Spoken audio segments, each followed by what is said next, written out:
በየጉሬው ተደብቀው አንዳንዶቹ ፖለቲካውና ክርስትናው ተሳክሮባቸው እኛ ሄደን እንድንሞትላቸው እኛ ሄደን እንድንናገር እኛ በየአደባባዩ እንድንሆን ብዙ ይሉናል።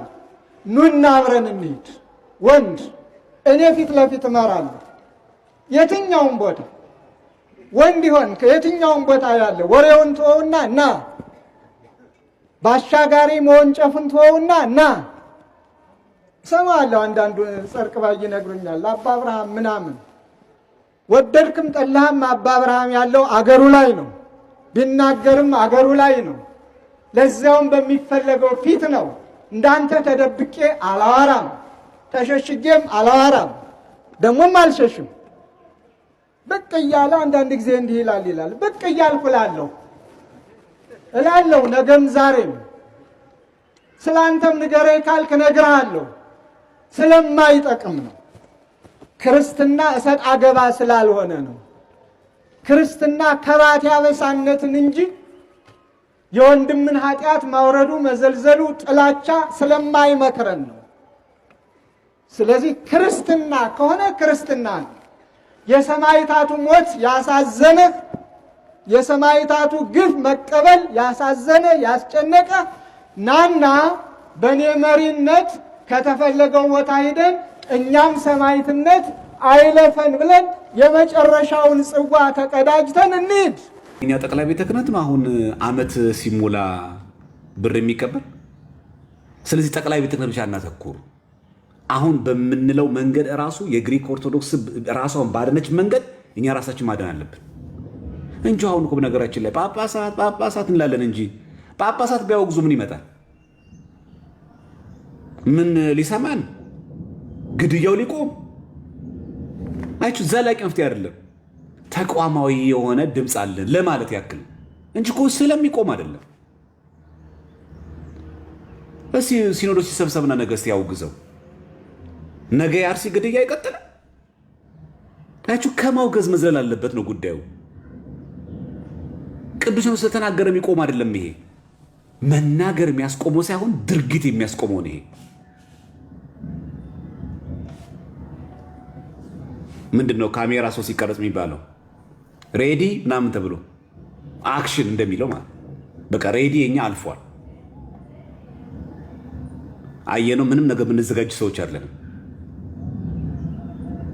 ራሳችን እንዴት አድርገን እንጠብቅ። ይሄ ተስፋ መቁረጥ አንችለውም እኮ ምናምን አንችለው የሚባል ነገር የለም። ስለምንችል መስሎኝ እግዚአብሔር አምላክ በዚህ ዘመን ያኖረን አይደል? ምንድነው አንችለውም ማለት? እሱ እኮ አንተን ሊገድልህ እኮ ሲመጣ እንዳንተ እኮ አንድ ነፍስ ነው ያለው። ልትገድለው እንደምትችልም እኮ እያወቀ እኮ ነው ነፍሱን አሳልፎ ሰጥቶ እኮ የሚገልህ። ያንተ ነፍስ ከሱ ይለያል አይመስላችሁ? እሱ እኮ አንተን ተደራጅቶ መጥቶ እኮ በሰይፍም በለው በመሳሪያ እኮ ሊገልህ ሲመጣ እኮ ራሱን አሳልፎ ሰጥቶ ነው። ብትገለውም ልሙት ብሎ ነው እየወደ ያለው። ሰው አንተ ለምን ታንሳለህ? አንተ ከሱ እሱ ተለዋጭ ነፍስ አለው እንዴ? ባንክ ቤት ያስቀመጠችው ነፍስ አለችው እንዴ? ብገደል ሌላ እነሳበታለሁ የሚል ዋይ ኖት? ለምን? ስለዚህ የሆነ ምሬት፣ እንደዚህ ሐዘን፣ እንደዚህ በጣም መንቋሰስ ምናምን ነገር አይገባም። በረከታቸው ይደርብን።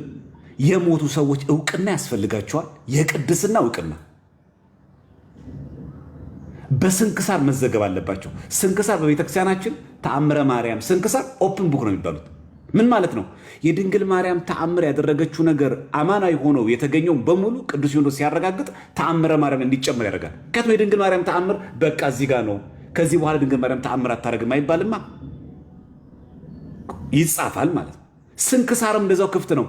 ሰማዕታት እስከዚህ ዘመን ነበሩ፣ ከዚህ በኋላ ለሃይማኖቱ የሚሞት የለም አይባልም። ይኸው የአርሲ ሰማዕታት አሉ። ተረት ተረት ለሚመስለው ሰው፣ ውሸት የሚመስለው ሰው መዘገብ አለባቸው። የፈረሰው የ100 ዓመት የገብርኤል ቤተክርስቲያን እንደ አዲስ መሳ ምናልባት እግዚአብሔር አምላክ እንድንሰራው አስፈልገው ከሆነ በመንፈሳዊ ቅናት በስጋዊ ናምን ሞቲቭ አድርጎን አይደለም።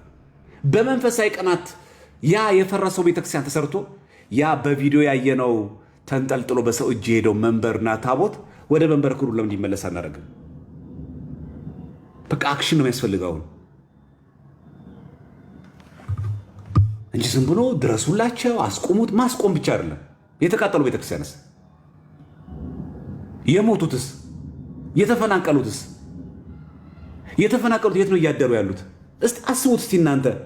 ክረምት እኮ ነው እየመጣ ያለው። ዝናብ እንኳን እዚህ አዲስ አበባ እየዘነበ ነው ያለው። አስቡት ብርዱን፣ አስቡ ቤተሰብን ይዞ። ሰው እኮ በኮሪደር ልማት እንኳን ቤት ተቸግሯል። በኮሪደር ልማት ያውም እዚህ ቦታ ሂዱ እዚህ ቦታ ተብሎ ተነግሮ ምናምን። ይሄ እኮ ድንገተኛ ጥቃት ነው። አስበዋል ወይ? አባትን ወይ ደግሞ እናትን አተ ልጅን አተ ባዶን ወተ ያውም ደግሞ መጠለያ ደግሞ የሌለ ቦታ ላይ መቀመጥ። የተፈናቀሉትስ ቀጣይ ክረምት እንዴት ይዘለቃል? ስለዚህ አሁን የሚያሳስበው ይሄ ነገር ሊያሳስበን አይገባም። በቃ ማውራት ያለብን እዚህ ጋር ነው። በቃ የሞቱትን አንመልሳቸውም። ሰማዕታት ናቸው፣ አልከሰሩም፣ ትርፋማ ናቸው። የተገደሉት በሃይማኖታችን ስለሆነ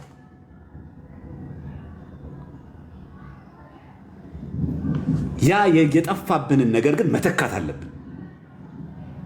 አሁን ሁላችን ብንሰበሰብ ካለን ነገር ላይ ብናመጣው ያ 100 ዓመት ያስቆጠረው የገብረ ቤተክርስቲያን እንደገና አንሰራው።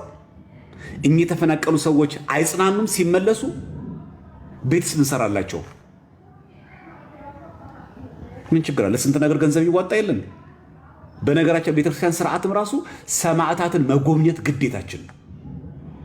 ለሰማዕታት ገንዘብ ማውጣት ግዴታ ነው። Today I stand before you with a heavy heart as a human being who cannot ignore the suffering of our people. How long will RC suffer? How many more must die?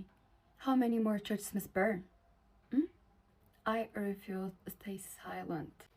This is not just violence. It is the loss of our history, our faith, and our people. I speak for the innocent. I speak for the lost. I speak for every life taken, every family broken. I speak for the voiceless, the victims, and of course the community living in fear. I raise my voice for those who can no longer speak. We cannot stay silent. We must call for peace, for justice, for humanity. Please, ቤተክርስቲያኖቻችንን አትንኩብን። ማረፊያዎቻችን ናቸው፣ መደበቂያዎቻችን ናቸው፣ ሰላም ማግኛዎቻችን ናቸው። እባካችሁ ቤተክርስቲያኖቻችንን ተውልን፣ ልጆቻችንን አትንኩብን።